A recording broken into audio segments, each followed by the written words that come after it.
ನಮ್ಮ ಜೀವನವನ್ನು ಕೇವಲ ಒಂದು ಅಭ್ಯಾಸ ಬದಲಾಯಿಸಬಲ್ಲದು ಎಂದರೆ ನೀವು ನಂಬುತ್ತೀರಾ? ದಿನದ ಮೊದಲ 1 ಗಂಟೆ ನಿಮ್ಮ ಇಡೀ ಭವಿಷ್ಯವನ್ನು ಬದಲಾಯಿಸಬಹುದು ಎಂದರೆ? ಸಾವಿರಾರು ವರ್ಷಗಳ ಹಿಂದೆ ಶ್ರೀಕೃಷ್ಣನು ಭಗವದ್ಗೀತೆಯಲ್ಲಿ ಹೇಳಿದ ಕೆಲವು ಸಂದೇಶಗಳನ್ನು ಋಷಿ ಮುನಿಗಳು ಬ್ರಹ್ಮ ಮುಹೂರ್ತದೊಂದಿಗೆ ಜೋಡಿಸಿ ಜೀವನದಲ್ಲಿ ಅಳವಡಿಸಿಕೊಂಡರು. ಆ ಕಾರಣಕ್ಕೆ ಅವರು ಸಾಮಾನ್ಯ ಮನುಷ್ಯರಲ್ಲ, ಮಹಾನ್ ಜ್ಞಾನಿಗಳಾದರು. ಇಂದಿನ ವೇಗದ ಜೀವನದಲ್ಲಿ ನಾವು ಹಣ ಸಂಪಾದಿಸಲು, ಯಶಸ್ಸು ಪಡೆಯಲು, ಆರೋಗ್ಯ ಕಾಪಾಡಿಕೊಳ್ಳಲು ಮತ್ತು ಮನಸ್ಸಿನ ಶಾಂತಿಗಾಗಿ ಅನೇಕ ಮಾರ್ಗಗಳನ್ನು ಹುಡುಕುತ್ತೇವೆ. ಆದರೆ ಈ ಎಲ್ಲದರ ಆರಂಭ ಒಂದು ಸರಳ ಅಭ್ಯಾಸದಿಂದ ಆಗುತ್ತದೆ, ಅದು ಬ್ರಹ್ಮ ಮುಹೂರ್ತದಲ್ಲಿ ಎಚ್ಚರಗೊಳ್ಳುವುದು. ಈ ವಿಡಿಯೋದಲ್ಲಿ ಶ್ರೀಕೃಷ್ಣನ ಬೋಧನೆಗಳಿಂದ ಪ್ರೇರಿತವಾದ 7 ಜೀವನ ಪಾಠಗಳನ್ನು ತಿಳಿದುಕೊಳ್ಳೋಣ. ಇವು ಕೇವಲ ಧಾರ್ಮಿಕ ವಿಷಯಗಳಲ್ಲ, ಜೀವನವನ್ನು ಶಿಸ್ತಿನಿಂದ, ಸ್ಪಷ್ಟತೆಯಿಂದ ಮತ್ತು ಅರ್ಥಪೂರ್ಣವಾಗಿ ನಡೆಸಲು ಸಹಾಯ ಮಾಡುವ ತತ್ವಗಳು. ಈ ವಿಡಿಯೋವನ್ನು ಕೊನೆಯವರೆಗೂ ನೋಡಿ, ಏಕೆಂದರೆ ಕೊನೆಯ ಪಾಠವೇ ನಿಮ್ಮ ಜೀವನವನ್ನು ನೋಡುವ ದೃಷ್ಟಿಕೋನವನ್ನು ಸಂಪೂರ್ಣವಾಗಿ ಬದಲಾಯಿಸಬಹುದು. ಸ್ನೇಹಿತರೆ, ಮೊದಲು ಬ್ರಹ್ಮ ಮುಹೂರ್ತ ಎಂದರೇನು ಎಂಬುದನ್ನು ತಿಳಿದುಕೊಳ್ಳೋಣ. ಸಾಮಾನ್ಯವಾಗಿ ಸೂರ್ಯೋದಯಕ್ಕೆ ಸುಮಾರು 1.5 ಗಂಟೆ ಮೊದಲು ಇರುವ ಸಮಯವನ್ನು ಬ್ರಹ್ಮ ಮುಹೂರ್ತ ಎಂದು ಕರೆಯುತ್ತಾರೆ. ಈ ಸಮಯದಲ್ಲಿ ಪ್ರಕೃತಿ ಅತ್ಯಂತ ಶಾಂತವಾಗಿರುತ್ತದೆ, ಗಾಳಿಯು ತಂಪಾಗಿರುತ್ತದೆ, ಶಬ್ದ ಮಾಲಿನ್ಯ ಬಹಳ ಕಡಿಮೆ ಇರುತ್ತದೆ ಮತ್ತು ಮನಸ್ಸು ಸಹಜವಾಗಿಯೇ ಸ್ಥಿರವಾಗಿರುತ್ತದೆ. ನಮ್ಮ ಸುತ್ತಮುತ್ತಲಿನ ಪರಿಸರವು ಒಂದು ವಿಶಿಷ್ಟ ಶಕ್ತಿಯನ್ನು ಹೊಂದಿರುವಂತೆ ಅನುಭವವಾಗುತ್ತದೆ. ಈ ಸಮಯದಲ್ಲಿ ಎದ್ದು ಧ್ಯಾನ, ಪ್ರಾರ್ಥನೆ, ಅಧ್ಯಯನ ಅಥವಾ ಆತ್ಮಚಿಂತನೆ ಮಾಡಿದರೆ ಅದರ ಪರಿಣಾಮ ದಿನವಿಡೀ ನಮ್ಮೊಂದಿಗೆ ಇರುತ್ತದೆ ಎಂದು ಭಾರತೀಯ ಸಂಪ್ರದಾಯ ಹೇಳುತ್ತದೆ. ಶ್ರೀಕೃಷ್ಣನು ಭಗವದ್ಗೀತೆಯಲ್ಲಿ ನೇರವಾಗಿ ಬ್ರಹ್ಮ ಮುಹೂರ್ತದಲ್ಲಿ ಎದ್ದೇಳಿ ಎಂದು ಹೇಳದಿದ್ದರೂ, ಆತನು ಮನಸ್ಸಿನ ನಿಯಂತ್ರಣ, ಶಿಸ್ತು, ಯೋಗ, ಕರ್ಮ ಮತ್ತು ಆತ್ಮಜ್ಞಾನಕ್ಕೆ ಅಪಾರ ಮಹತ್ವ ನೀಡಿದ್ದಾನೆ. ಈ ತತ್ವಗಳನ್ನು ಜೀವನದಲ್ಲಿ ಅನುಸರಿಸಲು ಬ್ರಹ್ಮ ಮುಹೂರ್ತವು ಅತ್ಯುತ್ತಮ ಸಮಯವೆಂದು ಅನೇಕ ಆಚಾರ್ಯರು ವಿವರಿಸಿದ್ದಾರೆ. ಏಕೆಂದರೆ ಈ ಸಮಯದಲ್ಲಿ ಮನಸ್ಸು ಹೆಚ್ಚು ಚಂಚಲವಾಗಿರುವುದಿಲ್ಲ, ಹೊರಗಿನ ಗದ್ದಲ ಕಡಿಮೆ ಇರುವುದರಿಂದ ಒಳಗಿನ ಧ್ವನಿಯನ್ನು ಕೇಳಲು ಅವಕಾಶ ಸಿಗುತ್ತದೆ. ಒಂದು ಕ್ಷಣ ಯೋಚಿಸಿ, ಬೆಳಿಗ್ಗೆ ಕಣ್ಣು ತೆರೆದ ತಕ್ಷಣ ಮೊಬೈಲ್ ಹಿಡಿದು ಸಾಮಾಜಿಕ ಜಾಲತಾಣಗಳನ್ನು ನೋಡಿದರೆ ನಮ್ಮ ಮನಸ್ಸಿನಲ್ಲಿ ಮೊದಲಿಗೆ ಪ್ರವೇಶಿಸುವುದು ಇತರರ ಜೀವನ. ಆದರೆ ಬ್ರಹ್ಮ ಮುಹೂರ್ತದಲ್ಲಿ ಎದ್ದು ದೇವರ ಸ್ಮರಣೆ, ಧ್ಯಾನ ಅಥವಾ ಒಳ್ಳೆಯ ವಿಚಾರಗಳಿಂದ ದಿನವನ್ನು ಆರಂಭಿಸಿದರೆ ನಮ್ಮ ಮನಸ್ಸಿನಲ್ಲಿ ಮೊದಲಿಗೆ ಪ್ರವೇಶಿಸುವುದು ನಮ್ಮದೇ ಗುರಿ, ನಮ್ಮದೇ ಕನಸು ಮತ್ತು ನಮ್ಮದೇ ಜೀವನದ ಅರ್ಥ. ಇದೇ ಸಣ್ಣ ವ್ಯತ್ಯಾಸ, ಆದರೆ ಇದೇ ವ್ಯತ್ಯಾಸ ಮುಂದಿನ ಕೆಲವು ವರ್ಷಗಳಲ್ಲಿ ದೊಡ್ಡ ಫಲಿತಾಂಶವನ್ನು ಕೊಡಬಹುದು. ಪ್ರಾಚೀನ ಭಾರತದಲ್ಲಿ ಅನೇಕ ಮಹರ್ಷಿಗಳು, ಯೋಗಿಗಳು ಮತ್ತು ಜ್ಞಾನಿಗಳು ತಮ್ಮ ದಿನವನ್ನು ಬ್ರಹ್ಮ ಮುಹೂರ್ತದಲ್ಲೇ ಆರಂಭಿಸುತ್ತಿದ್ದರು. ಅವರಿಗೆ ಇದು ಕೇವಲ ಒಂದು ಸಮಯವಲ್ಲ, ಅದು ಆತ್ಮದೊಂದಿಗೆ ಸಂಪರ್ಕ ಸಾಧಿಸುವ ಕ್ಷಣವಾಗಿತ್ತು. ಈ ಸಮಯದಲ್ಲಿ ಓದಿದ ಜ್ಞಾನ ಹೆಚ್ಚು ನೆನಪಿನಲ್ಲಿ ಉಳಿಯುತ್ತದೆ, ಮಾಡಿದ ಧ್ಯಾನ ಹೆಚ್ಚು ಆಳಕ್ಕೆ ಹೋಗುತ್ತದೆ ಮತ್ತು ಮಾಡಿದ ಸಂಕಲ್ಪಗಳು ಮನಸ್ಸಿನಲ್ಲಿ ಗಟ್ಟಿಯಾಗಿ ನೆಲೆಯಾಗುತ್ತವೆ ಎಂದು ಅವರು ನಂಬಿದ್ದರು. ಇಂದಿನ ವಿಜ್ಞಾನವು ಬೆಳಗಿನ ಶಾಂತ ಸಮಯದಲ್ಲಿ ಮನಸ್ಸು ಹೆಚ್ಚು ಏಕಾಗ್ರವಾಗಿರಬಹುದು, ಗಮನ ಕೇಂದ್ರೀಕರಿಸುವುದು ಸುಲಭವಾಗಬಹುದು ಮತ್ತು ದಿನದ ಯೋಜನೆಯನ್ನು ಸ್ಪಷ್ಟವಾಗಿ ರೂಪಿಸಬಹುದು ಎಂದು ಸೂಚಿಸುತ್ತದೆ. ಆದ್ದರಿಂದ ಬ್ರಹ್ಮ ಮುಹೂರ್ತದ ಮಹತ್ವವನ್ನು ಕೇವಲ ಆಧ್ಯಾತ್ಮಿಕ ದೃಷ್ಟಿಯಿಂದ ಮಾತ್ರವಲ್ಲ, ಜೀವನ ಶೈಲಿಯ ದೃಷ್ಟಿಯಿಂದಲೂ ನೋಡಬಹುದು. ಆದರೆ ಒಂದು ಪ್ರಶ್ನೆ ಬರುತ್ತದೆ, ನಾವು ರಾತ್ರಿ ತಡವಾಗಿ ಮಲಗುತ್ತೇವೆ, ಬೆಳಿಗ್ಗೆ ಬೇಗ ಏಳುವುದು ಹೇಗೆ ಸಾಧ್ಯ? ಉತ್ತರ ಬಹಳ ಸರಳ, ಯಾವುದೇ ದೊಡ್ಡ ಬದಲಾವಣೆ ಒಂದು ದಿನದಲ್ಲಿ ಆಗುವುದಿಲ್ಲ. ಪ್ರತಿದಿನ 10 ಅಥವಾ 15 ನಿಮಿಷ ಬೇಗ ಮಲಗುವ ಅಭ್ಯಾಸವನ್ನು ಆರಂಭಿಸಿ. ನಂತರ ನಿಧಾನವಾಗಿ ಎದ್ದೇಳುವ ಸಮಯವನ್ನು ಮುಂದಕ್ಕೆ ತರಬಹುದು. ಮುಖ್ಯವಾದುದು ಪರಿಪೂರ್ಣತೆ ಅಲ್ಲ, ನಿರಂತರತೆ. ಸ್ನೇಹಿತರೆ, ಶ್ರೀಕೃಷ್ಣನ ಮೊದಲ ಜೀವನ ಪಾಠ ನಮಗೆ ಹೇಳುವುದು, ಯಾರು ತಮ್ಮ ದಿನದ ಆರಂಭವನ್ನು ಗೆಲ್ಲುತ್ತಾರೋ ಅವರು ನಿಧಾನವಾಗಿ ತಮ್ಮ ಜೀವನವನ್ನು ಗೆಲ್ಲುತ್ತಾರೆ. ಬೆಳಗಿನ ಮೊದಲ ಗಂಟೆಯಲ್ಲಿ ನೀವು ಏನು ಮಾಡುತ್ತೀರಿ ಎಂಬುದು ಉಳಿದ 23 ಗಂಟೆಗಳ ಗುಣಮಟ್ಟವನ್ನು ನಿರ್ಧರಿಸಬಹುದು. ಇಂದು ಒಂದು ಸಣ್ಣ ಸಂಕಲ್ಪ ಮಾಡೋಣ. ನಾಳೆ ಬೆಳಿಗ್ಗೆ ಎಂದಿನ ಸಮಯಕ್ಕಿಂತ ಕನಿಷ್ಠ 30 ನಿಮಿಷ ಬೇಗ ಎದ್ದು 5 ನಿಮಿಷ ಶಾಂತವಾಗಿ ಕುಳಿತು ನಿಮ್ಮ ಉಸಿರಾಟವನ್ನು ಗಮನಿಸಿ. ನಂತರ ದೇವರನ್ನು ಸ್ಮರಿಸಿ, ನಿಮ್ಮ ಜೀವನದ ಗುರಿಯನ್ನು ನೆನಪಿಸಿಕೊಳ್ಳಿ ಮತ್ತು ಆ ದಿನದ ಒಂದು ಉತ್ತಮ ಕಾರ್ಯವನ್ನು ನಿರ್ಧರಿಸಿ. ಈ ಚಿಕ್ಕ ಅಭ್ಯಾಸವೇ ದೊಡ್ಡ ಬದಲಾವಣೆಯ ಆರಂಭವಾಗಬಹುದು. ಜೀವನ ಪಾಠ 1, ಸೂರ್ಯೋದಯಕ್ಕೂ ಮುನ್ನ ಎದ್ದೇಳು, ಯಶಸ್ಸಿನ ಮೊದಲ ರಹಸ್ಯ. ಸ್ನೇಹಿತರೆ, ಶ್ರೀಕೃಷ್ಣನ ಜೀವನವನ್ನು ನಾವು ಗಮನಿಸಿದರೆ ಅವರ ಪ್ರತಿಯೊಂದು ಕಾರ್ಯದಲ್ಲೂ ಶಿಸ್ತು, ಸಮಯ ಪ್ರಜ್ಞೆ ಮತ್ತು ಕರ್ತವ್ಯದ ಭಾವನೆ ಕಾಣುತ್ತದೆ. ಭಗವದ್ಗೀತೆಯಲ್ಲಿ ಅವರು ಅರ್ಜುನನಿಗೆ ಹೇಳುವ ಒಂದು ಮಹತ್ವದ ಸಂದೇಶವೇನೆಂದರೆ, ತನ್ನ ಮನಸ್ಸನ್ನು ಮತ್ತು ಜೀವನವನ್ನು ನಿಯಂತ್ರಿಸಲು ಕಲಿತ ವ್ಯಕ್ತಿಯೇ ನಿಜವಾದ ಯೋಗಿ. ಈ ನಿಯಂತ್ರಣದ ಆರಂಭ ಬೆಳಗಿನ ಮೊದಲ ಕ್ಷಣಗಳಿಂದಲೇ ಆಗುತ್ತದೆ, ಏಕೆಂದರೆ ನೀವು ಎಚ್ಚರವಾದ ಮೊದಲ ಕೆಲವು ನಿಮಿಷಗಳೇ ನಿಮ್ಮ ಇಡೀ ದಿನದ ದಿಕ್ಕನ್ನು ನಿರ್ಧರಿಸುತ್ತವೆ. ಬೆಳಿಗ್ಗೆ ಎದ್ದು ತಕ್ಷಣವೇ ಆತುರ, ಒತ್ತಡ ಮತ್ತು ಗೊಂದಲದಲ್ಲಿ ದಿನವನ್ನು ಆರಂಭಿಸಿದರೆ ದಿನವಿಡೀ ಅದೇ ಭಾವನೆಗಳು ನಿಮ್ಮನ್ನು ಹಿಂಬಾಲಿಸುತ್ತವೆ. ಆದರೆ ಶಾಂತವಾಗಿ, ದೇವರ ಸ್ಮರಣೆಯೊಂದಿಗೆ, ಆತ್ಮವಿಶ್ವಾಸದಿಂದ ದಿನವನ್ನು ಆರಂಭಿಸಿದರೆ, ದಿನದ ಸವಾಲುಗಳನ್ನು ನೀವು ಸಮಾಧಾನದಿಂದ ಎದುರಿಸಬಹುದು. ಬ್ರಹ್ಮ ಮುಹೂರ್ತವು ಕೇವಲ ಒಂದು ಸಮಯವಲ್ಲ, ಅದು ಒಂದು ಅವಕಾಶ. ಪ್ರಕೃತಿಯೇ ನಮಗೆ ನೀಡುವ ಉಚಿತ ಉಡುಗೊರೆ. ಆ ಸಮಯದಲ್ಲಿ ಪಕ್ಷಿಗಳ ಚಿಲಿಪಿಲಿ, ತಂಪಾದ ಗಾಳಿ, ಮೃದುವಾದ ಬೆಳಕು ಮತ್ತು ಸುತ್ತಲಿನ ಮೌನ ಮನಸ್ಸಿಗೆ ಹೊಸ ಶಕ್ತಿಯನ್ನು ತುಂಬುತ್ತವೆ. ನಮ್ಮ ಪೂರ್ವಜರು ಈ ಸಮಯವನ್ನು ಜ್ಞಾನದ ಸಮಯ ಎಂದು ಏಕೆ ಕರೆದರು ಗೊತ್ತೇ? ಏಕೆಂದರೆ ಈ ಹೊತ್ತಿನಲ್ಲಿ ಮನಸ್ಸು ಹೊರಗಿನ ಪ್ರಭಾವಗಳಿಂದ ದೂರವಿದ್ದು, ಒಳಗಿನ ಸತ್ಯವನ್ನು ಅರಿಯಲು ಹೆಚ್ಚು ಸಿದ್ಧವಾಗಿರುತ್ತದೆ. ಇದೇ ಕಾರಣಕ್ಕೆ ಋಷಿಗಳು ವೇದಗಳನ್ನು ಅಧ್ಯಯನ ಮಾಡಿದರು, ಯೋಗಿಗಳು ಧ್ಯಾನ ಮಾಡಿದರು ಮತ್ತು ಅನೇಕ ಮಹನೀಯರು ತಮ್ಮ ಮಹತ್ವದ ನಿರ್ಧಾರಗಳನ್ನು ಈ ಸಮಯದಲ್ಲೇ ತೆಗೆದುಕೊಂಡರು. ಒಮ್ಮೆ ನಿಮ್ಮನ್ನೇ ನೀವು ಪ್ರಶ್ನಿಸಿಕೊಳ್ಳಿ, ನಾನು ಪ್ರತಿದಿನ ಬೆಳಿಗ್ಗೆ ಎದ್ದಾಗ ನನ್ನ ಮನಸ್ಸಿನಲ್ಲಿ ಮೊದಲ ಆಲೋಚನೆ ಯಾವುದು ಬರುತ್ತದೆ? ಕೆಲಸದ ಒತ್ತಡವೇ, ಹಣದ ಚಿಂತೆಯೇ, ಮೊಬೈಲ್ ನೋಟಿಫಿಕೇಶನ್ಗಳೇ, ಅಥವಾ ದೇವರ ಸ್ಮರಣೆಯೇ? ಈ ಒಂದು ಪ್ರಶ್ನೆಯ ಉತ್ತರವೇ ನಿಮ್ಮ ಜೀವನ ಯಾವ ದಿಕ್ಕಿನಲ್ಲಿ ಸಾಗುತ್ತಿದೆ ಎಂಬುದನ್ನು ಹೇಳಬಹುದು.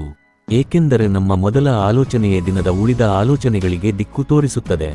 ಒಂದು ರೈತನು ಬೆಳಿಗ್ಗೆ ಸೂರ್ಯೋದಯಕ್ಕೂ ಮುನ್ನ ತನ್ನ ಹೊಲಕ್ಕೆ ಹೋಗುತ್ತಾನೆ, ಏಕೆಂದರೆ ಬೆಳಗಿನ ತಂಪಾದ ವಾತಾವರಣದಲ್ಲಿ ಕೆಲಸ ಮಾಡಿದರೆ ಹೆಚ್ಚು ಫಲ ಸಿಗುತ್ತದೆ ಎಂಬುದು ಅವನಿಗೆ ಗೊತ್ತು. ಒಬ್ಬ ವಿದ್ಯಾರ್ಥಿ ಪರೀಕ್ಷೆಯ ಸಮಯದಲ್ಲಿ ಬೆಳಿಗ್ಗೆ ಬೇಗ ಎದ್ದು ಓದಿದರೆ ಪಾಠ ಹೆಚ್ಚು ನೆನಪಿನಲ್ಲಿ ಉಳಿಯುತ್ತದೆ. ಒಬ್ಬ ಯೋಗಿ ಬೆಳಿಗ್ಗೆ ಧ್ಯಾನ ಮಾಡಿದರೆ ಮನಸ್ಸು ಹೆಚ್ಚು ಸ್ಥಿರವಾಗುತ್ತದೆ. ಒಬ್ಬ ಉದ್ಯಮಿ ಬೆಳಿಗ್ಗೆ ಯೋಜನೆ ರೂಪಿಸಿದರೆ ದಿನದ ನಿರ್ಧಾರಗಳು ಹೆಚ್ಚು ಸ್ಪಷ್ಟವಾಗುತ್ತವೆ. ಕೆಲಸ ಬೇರೆ ಬೇರೆ ಆದರೂ ಯಶಸ್ಸಿನ ಆರಂಭದ ಸಮಯ ಒಂದೇ, ಬೆಳಗಿನ ಶಾಂತ ಸಮಯ. ಇಂದಿನ ಜಗತ್ತಿನಲ್ಲಿ ಬಹಳ ಜನರು ರಾತ್ರಿ ತಡವಾಗಿ ಮಲಗಿ ಬೆಳಿಗ್ಗೆ ಆಯಾಸದಿಂದ ಎದ್ದೇಳುತ್ತಾರೆ.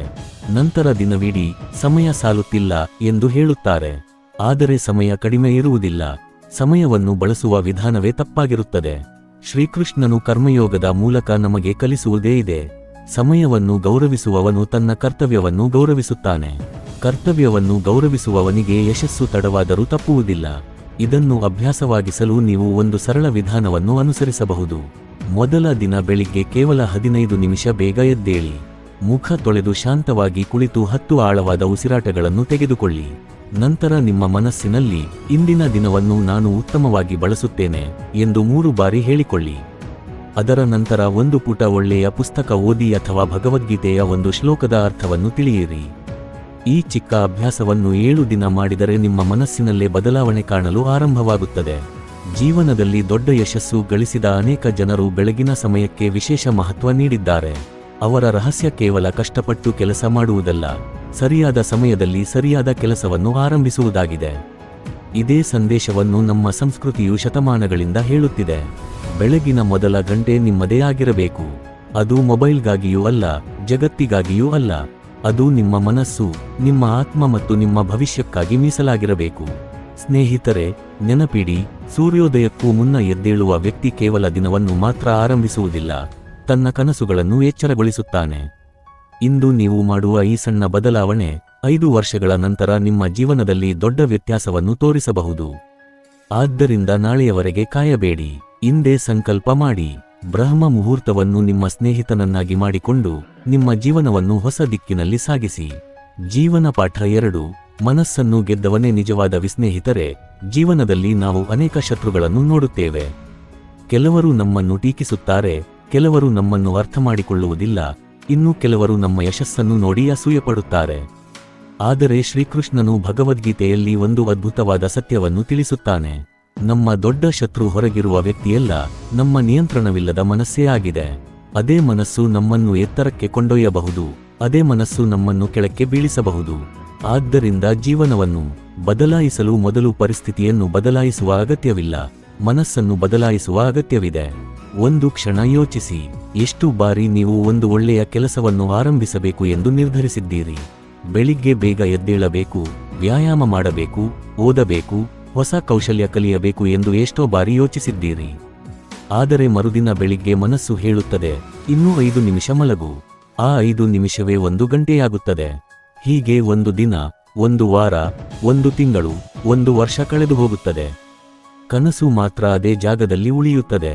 ಇದಕ್ಕೆ ಕಾರಣ ಸಮಯದ ಕೊರತೆಯಲ್ಲ, ಮನಸ್ಸಿನ ಮೇಲೆ ನಿಯಂತ್ರಣದ ಕೊರತೆ. ಶ್ರೀಕೃಷ್ಣನು ಅರ್ಜುನನಿಗೆ ಹೇಳಿದಂತೆ, ಮನಸ್ಸು ನಿಯಂತ್ರಣದಲ್ಲಿದ್ದರೆ ಅದು ನಮ್ಮ ಸ್ನೇಹಿತ, ನಿಯಂತ್ರಣದಲ್ಲಿಲ್ಲದಿದ್ದರೆ ಅದು ನಮ್ಮ ಶತ್ರು. ಈ ಮಾತಿನ ಅರ್ಥವನ್ನು ನಾವು ಪ್ರತಿದಿನದ ಜೀವನದಲ್ಲೇ ನೋಡಬಹುದು. ಬೆಳಿಗ್ಗೆ ಅಲಾರಂ ಮೊಳಗಿದಾಗ 2 ಧ್ವನಿಗಳು ನಮ್ಮೊಳಗೆ ಕೇಳಿಸುತ್ತವೆ. ಒಂದು ಧ್ವನಿ ಹೇಳುತ್ತದೆ, ಎದ್ದು ಬಿಡು, ನಿನ್ನ ಕನಸುಗಳು ನಿನ್ನನ್ನು ಕಾಯುತ್ತಿವೆ. ಇನ್ನೊಂದು ಧ್ವನಿ ಹೇಳುತ್ತದೆ, ಇವತ್ತು ಬೇಡ, ನಾಳೆಯಿಂದ ಆರಂಭಿಸು. ಯಾವ ಧ್ವನಿಯನ್ನು ನೀವು ಕೇಳುತ್ತೀರೋ ಅದೇ ನಿಮ್ಮ ಭವಿಷ್ಯವನ್ನು ನಿರ್ಧರಿಸುತ್ತದೆ. ಬ್ರಹ್ಮ ಮುಹೂರ್ತದಲ್ಲಿ ಮನಸ್ಸನ್ನು ನಿಯಂತ್ರಿಸಲು ಅತ್ಯುತ್ತಮ ಮಾರ್ಗವೆಂದರೆ ಧ್ಯಾನ. ಧ್ಯಾನ ಎಂದರೆ ಕಾಡಿಗೆ ಹೋಗಿ ಗಂಟೆಗಳ ಕಾಲ ಕಣ್ಣು ಮುಚ್ಚಿಕೊಂಡು ಕುಳಿತುಕೊಳ್ಳುವುದು ಅಲ್ಲ. 5 ನಿಮಿಷಗಳ ಕಾಲ ಶಾಂತವಾಗಿ ಕುಳಿತು ನಿಮ್ಮ ಉಸಿರಾಟವನ್ನು ಗಮನಿಸುವುದೇ ಧ್ಯಾನದ ಆರಂಭ. ಪ್ರತಿಯೊಂದು ಉಸಿರಿನೊಂದಿಗೆ ಮನಸ್ಸು ನಿಧಾನವಾಗಿ ಶಾಂತವಾಗುತ್ತದೆ. ಕೋಪ ಕಡಿಮೆಯಾಗುತ್ತದೆ, ಆತಂಕ ಕಡಿಮೆಯಾಗುತ್ತದೆ, ನಿರ್ಧಾರ ತೆಗೆದುಕೊಳ್ಳುವ ಸಾಮರ್ಥ್ಯ ಹೆಚ್ಚಾಗುತ್ತದೆ. ಇದೇ ಕಾರಣಕ್ಕೆ ಅನೇಕ ಮಹಾನ್ ವ್ಯಕ್ತಿಗಳು ತಮ್ಮ ದಿನವನ್ನು ಧ್ಯಾನದಿಂದ ಆರಂಭಿಸುತ್ತಾರೆ. ನಮ್ಮ ಮನಸ್ಸು ಒಂದು ಕಾಡು ಕುದುರೆಯಂತಿದೆ. ಅದನ್ನು ಹಾಗೆಯೇ ಬಿಟ್ಟರೆ ಅದು ಯಾವ ದಿಕ್ಕಿಗೂ ಓಡುತ್ತದೆ. ಆದರೆ ಪ್ರೀತಿ, ಶಿಸ್ತು ಮತ್ತು ಅಭ್ಯಾಸದಿಂದ ತರಬೇತಿ ನೀಡಿದರೆ ಅದೇ ಕುದುರೆ ನಮ್ಮನ್ನು ಗುರಿಯವರೆಗೆ ಕೊಂಡೊಯ್ಯುತ್ತದೆ. ಮನಸ್ಸಿಗೂ ಇದೇ ನಿಯಮ ಅನ್ವಯಿಸುತ್ತದೆ. ಪ್ರತಿದಿನ ಸ್ವಲ್ಪ ಸಮಯ ಅದನ್ನು ಶಾಂತಗೊಳಿಸಲು ಕೊಟ್ಟರೆ ಅದು ನಿಧಾನವಾಗಿ ನಿಮ್ಮ ಮಾತನ್ನು ಕೇಳಲು ಆರಂಭಿಸುತ್ತದೆ.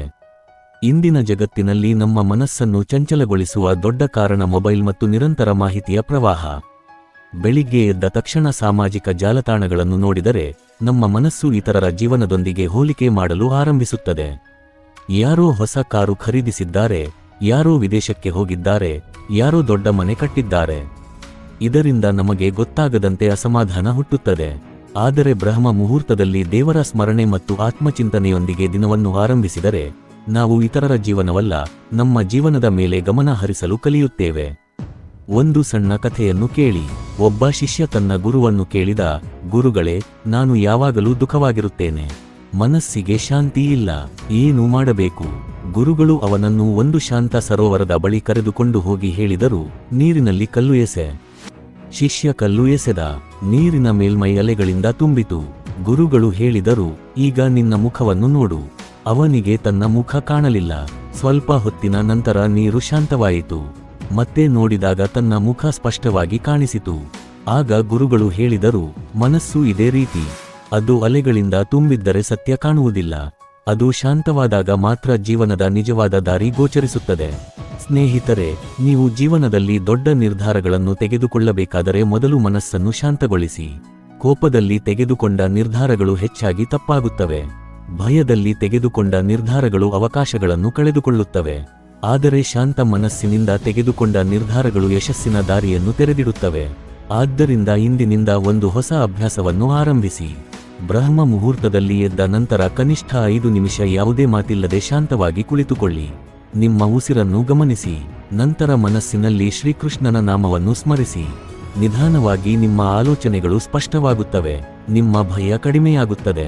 ನಿಮ್ಮ ಆತ್ಮವಿಶ್ವಾಸ ಹೆಚ್ಚಾಗುತ್ತದೆ. ಇದೇ ನಿಜವಾದ ವಿಜಯದ ಆರಂಭ. ನೆನಪಿಡಿ, ಜಗತ್ತನ್ನು ಗೆಲ್ಲುವುದಕ್ಕಿಂತ ಮೊದಲು ಮನಸ್ಸನ್ನು ಗೆಲ್ಲಬೇಕು. ಮನಸ್ಸನ್ನು ಗೆದ್ದವನನ್ನು ಈ ಜಗತ್ತಿನ ಯಾವ ಶಕ್ತಿಯೂ ಸೋಲಿಸಲು ಸಾಧ್ಯವಿಲ್ಲ. ಜೀವನ ಪಾಠ 3. ದಿನವನ್ನು ದೇವರ ಸ್ಮರಣೆ ಮತ್ತು ಕೃತಜ್ಞತೆಯಿಂದ ಆರಂಭಿಸು. ಸ್ನೇಹಿತರೆ, ಪ್ರತಿದಿನ ಬೆಳಿಗ್ಗೆ ನಾವು ಕಣ್ಣು ತೆರೆದ ಕ್ಷಣದಲ್ಲೇ ನಮ್ಮ ಜೀವನದ ಹೊಸ ಅಧ್ಯಾಯ ಆರಂಭವಾಗುತ್ತದೆ.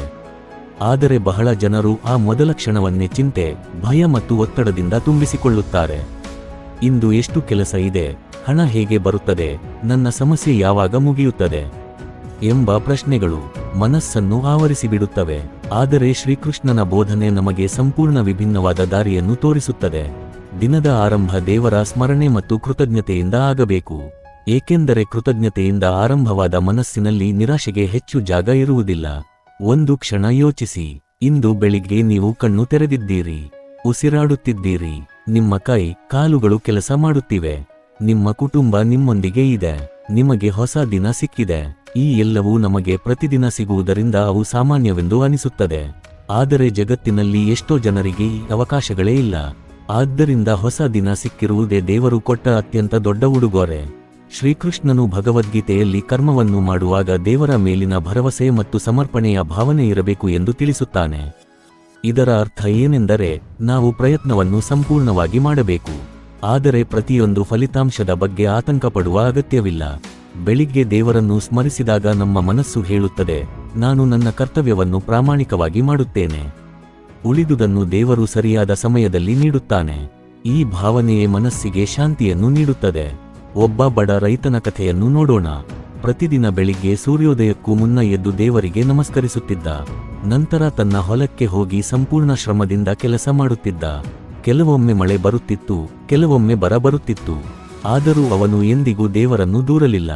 ಏಕೆಂದರೆ ಅವನಿಗೆ ಒಂದು ನಂಬಿಕೆ ಇತ್ತು, ನಾನು ನನ್ನ ಕರ್ತವ್ಯವನ್ನು ಮಾಡುತ್ತೇನೆ, ಫಲವನ್ನು ದೇವರು ಸರಿಯಾದ ಸಮಯದಲ್ಲಿ ನೀಡುತ್ತಾನೆ.